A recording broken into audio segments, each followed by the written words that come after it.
Fines are continuing to stack up for California pastors that are defying the governor Gavin Newsolini's horrible and unconstitutional restrictions against worship gatherings. We're going to get into the details of what's going on now. Before I jump into that, guys, I got to give a shout out to Michael, who recently became a $5 patron here, helping to support the channel. Thank you so much, Michael. You are awesome. And guys, I encourage you as well. You can help support me.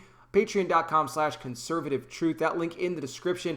Also get you access to over 20 exclusive podcasts where I talk more about sensitive information. You get the alerts for anything that goes up on Patreon, unlike YouTube, where you're not going to be notified of all the videos that I put out, even if you have that bell selected. So when you get done watching me here, browse back and check what you've missed. Please like this video, share it, hit the bell, subscribe, and I wear the glasses because I'm blind. Now, let's talk here about Calvary Chapel, San Jose. The pastor, Mike McClure, has had his services open, in-person services, mind you, okay, not outside, nothing like that, since May 31st, which was the day of Pentecost, when a lot of churches there in California said, that's it, we're done with these lockdowns, we're done with these shutdowns, we're opening up our doors, and we don't care what the governor has to say. Now, they are located in Santa Clara County, where, of course, that is one of the hot spots where the governor, Newsolini, has said that you're not going to be able to hold any sort of in-person services during this time.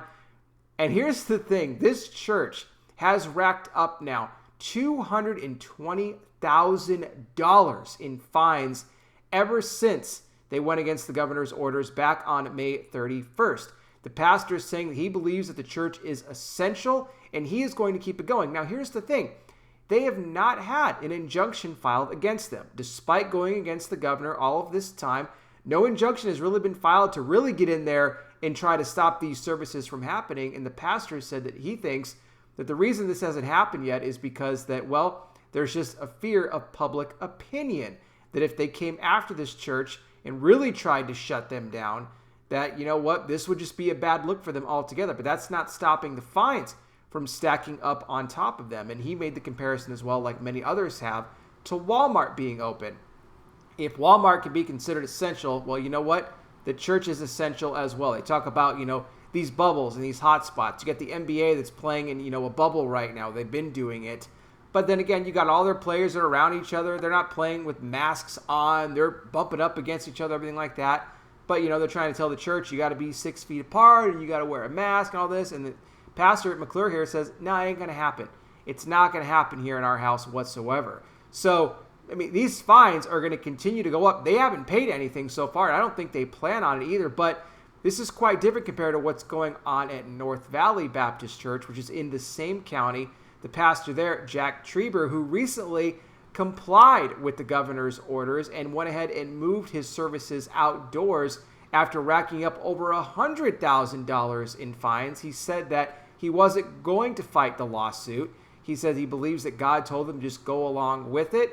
And even, you know, President Trump offered to speak with him, but he even turned that down as well. Many people, though, have labeled Treber as a never-Trumper. So interesting there. But you have Pastor Mike McClure's church here, Calvary Chapel, San Jose. They're continuing on, and that's the approach here that many pastors have. Some of them, they don't care what these governors are saying. They're going to continue to hold their services, and other pastors, they're complying because they don't want to have to get into it. They don't maybe have the energy to fight it or whatever the thing is, and they're just going to go along with it, which I think is a big mistake. Look, our rights are at stake here. Our rights are on the line. If we're going to give this up to the government, they're going to do everything they can to take every right we have away from us. This is just all part of the greater plan, ladies and gentlemen. They know exactly what it is that they're doing here. They're targeting these churches for a reason. They want to shut down churches. They want to institute a new one world religion, one that does not have Jesus Christ at the head of it. I can tell you that much right now because we know that they fear his name. That's why they try to omit it from everything in society now. But they're going to go ahead and put in their own new religion, their own new world religion. Well, and that's going to be headed off by the Antichrist and the false prophet. The stage is now being set. We're in the last days. Christ is coming back soon. What do you guys think? You can let me know down below in the comment section. Maybe you attend Calvary Chapel here in San Jose, and if so, you can give us some more information on your experiences and everything that's going on with this entire situation. Thank you guys so much for watching. I really do appreciate it. I'll be back with more. You guys take care. Please be safe out there. God bless each and every single one of you, and I'll talk with you soon.